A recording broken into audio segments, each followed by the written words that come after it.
Hello everyone. आज का जो हमारा टॉपिक है वो है टाइप्स ऑफ ड्रग्स के बारे में। ठीक है, तो ड्रग्स को हम टोटल 6 टाइप में बांटते हैं। तो जो हमारा सबसे पहला जो टाइप है वो है प्रिस्क्रिप्शन और लीजेंड ड्रग। ओके, सो अब ये जानते हैं कि प्रिस्क्रिप्शन या लीजेंड ड्रग कहते किसको है। तो drug which is produced only after a prescription. Okay, वैसे ड्रग्स जो प्रिस्क्रिप्शन होने के बाद ही दिए जाते हैं। ठीक है, उनका प्रिस्क्रिप्शन होना किसी भी डॉक्टर से जरूरी है, फिर उसके बाद ही उस ड्रग्स को दिया जाता है। तो वैसे ड्रग्स को प्रिस्क्रिप्शन या फिर लीजेंड ड्रग बोलते हैं। क्लियर। जो सेकंड हमारा जो ड्रग का टाइप है वो है ओटीसी ड्रग, मतलब over the counter. The drugs over the counter.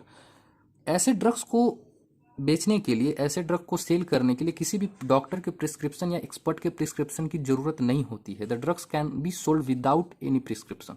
Okay, so ऐसे ड्रग्स को ओटीसी ड्रग बोलते हैं। लेकिन ओटीसी ड्रग होते हैं, लेकिन कुछ एक्सेप्शन हैं जो कि हमको जानना जरूरी है। ठीक है, all the drugs are OTC except the drugs which belong to schedule G, schedule H and schedule X. Clear. अब बात करते हैं कि schedule G, schedule H and schedule X ये होता क्या है। तो शेड्यूल जी में जो है सो हार्मोनल प्रिपरेशन से रिलेटेड ड्रग्स को बनाए जाते हैं। शेड्यूल एच में नारकोटिक्स रिलेटेड ड्रग बनाया जाता है, या साइकोट्रॉपिक सबस्टांसेस से रिलेटेड ड्रग्स को बनाया जाता है, या फिर एंजाइटी से रिलेटेड ड्रग्स को बनाया जाता है। ओके, एंड जो एक शेड्यूल के जो ड्रग्स हैं वो अपेंडिक्स में काम आते हैं। राइट। सो जो हार्मोनल प्रिपरेशन के जो ड्रग्स हैं, जैसे कि बेलोमाइसिन हो गया, ऑल इंसुलिन से रिलेटेड जितने भी सारे ड्रग्स हैं, या फिर लोमुस्टिन हाइड्रोक्लोराइड है, ये सारे जो हैं सो शेड्यूल जी के ड्रग्स हैं, ये भी एक्सेप्शन में आएंगे। शेड्यूल एच के जो कुछ ड्रग्स हैं, जैसे मान लिया जाए अबाका अबाकावीर हो गया, या फिर एग्लारूबिन हो गया, या फिर जुक्लोपेंथीजैल हो गया, ये सब जो है सो शेड्यूल एच के हैं, और ये भी एक्सेप्शन केस में आएंगे। शेड्यूल एक्स में अपेंडिक्स से रिलेटेड ड्रग्स होते हैं। ठीक है, जैसे मान लिया जाए बर्बिटाल हो गया, या फिर साइक्लोबर्बिटाल हो गया, या फिर कीटामाइन हो गया, या फिर एम्फिटामाइन हो गया। ऐसे ऐसे जो ड्रग्स हैं वो शेड्यूल एक्स में आते हैं। ये भी एक्सेप्शन में है। ठीक है, तो एक्सेप्शन हमको याद करना जरूरी है। ठीक। जो अगला जो हमारा टाइप है वो है ऑर्फन ड्रग। तो व्हाट इज ऑर्फन ड्रग। तो drug that is used for rare disease. Okay, तो इसका नाम में ही लगा हुआ है रेयर डिजीज, मतलब ये कि ये कभी कभी किसी भी पर्सन में पाया जाता है ये डिजीज, तो ये रेयर है। ओके, तो जब रेयर डिजीज है तो समझने वाली बात ये है कि इसका जो मेडिसिन का जो सेल होगा ये भी कम होगा, क्योंकि ये जो है सो ह्यूमन में कम पाया जा रहा है ये डिजीज। तो जब कम पाया जा रहा है तो फार्मास्यूटिकल इंडस्ट्रीज जो है वो इस ड्रग्स को बनाएगी नहीं बनाएगी, क्योंकि उनका बिजनेस जो है इस रेयर डिजीज पर अगर वो डिपेंडेंट हो जाएंगे तो उनका बिजनेस जो वो खोज रहे हैं ग्रोथ, उसके मुताबिक उनको रिटर्न नहीं मिल पाएगा। ठीक है, एक रूल है, जैसे जितना पब्लिक बीमार पड़ेगी या जितना पेशेंट होंगे, ठीक है, उतना उनको मेडिसिन की जरूरत पड़ेगी, उतना ही उनका बिजनेस जो है सो ग्रोथ करेगा। राइट। लेकिन ये तो डिजीज रेयर है, यानी कि पेशेंट जो है सो कम बीमार पड़ेंगे, उनको कम जरूरत है इस मेडिसिन की। तो जब उनको कम जरूरी है तो ये जो ड्रग्स है सो वो कम सप्लाई कर पाएंगे, तो उनका बिजनेस जो है सो ग्रोथ उनके मुताबिक नहीं कर पाएगा। ठीक है, ये जो रेयर डिजीज है ये किस किस चीज़ में उपयोग किया जा सकता है, जैसे उनके ट्रीटमेंट के लिए, प्रोफाइलैक्सिस के लिए, या फिर डायग्नोसिस के लिए। ठीक है, तो ये रेयर है। अब ऑर्फन ड्रग्स में ये चीज़ जानना जरूरी है कि इनमें ऑर्फन रिसेप्टर होता है। ठीक है, लेकिन जो इनके जो लाइगेंट हैं, रिसेप्टर तो है ह्यूमन में, लेकिन जो उसके लाइगेंट है वो नोन नहीं है। ठीक, लाइगेंट कहाँ अटैच होगा ये नोन नहीं है, ये बात याद रखने वाली है ऑर्फन रिसेप्टर। ओके, जो हमारा अगला टाइप है वो है एसेंशियल ड्रग। ठीक है, ये वैसे ड्रग्स हैं that satisfy the health care need of majority of population in a country.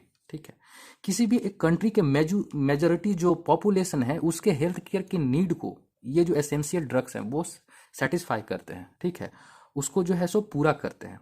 ठीक, जैसे एज फॉर एग्जांपल ले लेते हैं हम मलेरिया। ठीक है, अब मलेरिया एसेंशियल ड्रग में आता है इंडिया में, लेकिन ये यूएसए में मलेरिया जो है सो कॉमन नहीं है। ठीक है, तो ये जो है सो country to country essential drugs का जो है परिभाषा बदल जाएगा, मतलब उनके लिस्ट जो है कंट्री टू कंट्री बदल जाएगा। अब याद ये रखना है कि टोटल 376 ड्रग्स इंडिया में है, जो कि एसेंशियली लिस्टेड है। ठीक है, कोई प्रॉब्लम नहीं, यहाँ तक क्लियर। चलिए, सो जो हमारा अगला जो ड्रग का जो टाइप है वो है इलिसिट ड्रग, या उसको बोलते हैं स्ट्रीट ड्रग। तो ये ऐसे ड्रग्स हैं, the drugs of abuse like cocaine and heroin. तो ये जो ड्रग्स है कोकीन और हीरोइन, ये आते हैं स्ट्रीट ड्रग में, जो कि बैंडेड सब्सटेंस है, इसको अलाउ नहीं किया जाता है। Okay, and the last one that is spurious drug, right. तो स्पोरियस ड्रग जो है सो वो काउंटरफिट ड्रग हैं। जैसे सपोज एज फॉर एग्जांपल समझते हैं, जैसे मान लिया जाए कि इंडिया में जो चावल के दाने हैं, ठीक है, और जो चाइना के जो चावल का दाना है, तो यहाँ पर चावल कैसे हो गया 40 रुपये अप्रोक्स, 40 का केजी है, ठीक है। और जो चाइना का जो वही जो है मान लिया सपोज 10 का केजी है, ठीक है। मतलब एक तरह से ये जो है सो ओरिजिनल है, बट दैट इज कोलोन, दिखेगा सेम, ठीक है, उसका डोज भी सेम होगा। मतलब हम चावल खाते हैं एक टाइम, तो एक टाइम ही इसको भी खाएंगे, ठीक है। या फिर और एग्जांपल लेके देखते हैं, जैसे मान लिया जाए एप्पल का एक फ़ोन है, ठीक है, दैट इज अप्रोक्स 50 के, तो ये ओरिजिनल एप्पल का फ़ोन है। And the second one that is made by China, that is copied, right. तो इसमें क्या है कि ये दिखता वैसा ही है, ठीक है, ये दिखेगा वैसा ही, लेकिन ये फंक्शन जो है सो इस तरह से नहीं करेगा जो कि हम एक्सपेक्ट करते हैं एप्पल से, दैट इज कोलोन। तो इसका दाम 50 के है, इसका दाम 5 के है, तो वही जो है सो लेस में बेचा जा रहा है इस चीज़ को, जिसको कहते हैं स्पूरियस ड्रग।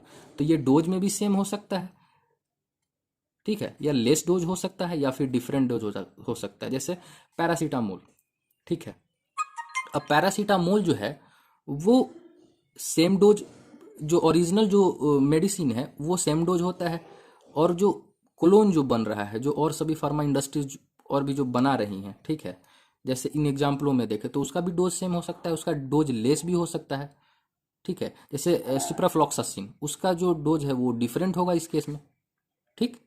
तो यहाँ तक क्लियर है। सो आज के लिए इतना ही, मिलते हैं इसी तरह के किसी अगले इंटरेस्टिंग टॉपिक के साथ, तब तक के लिए गुड बाय, जय हिंद।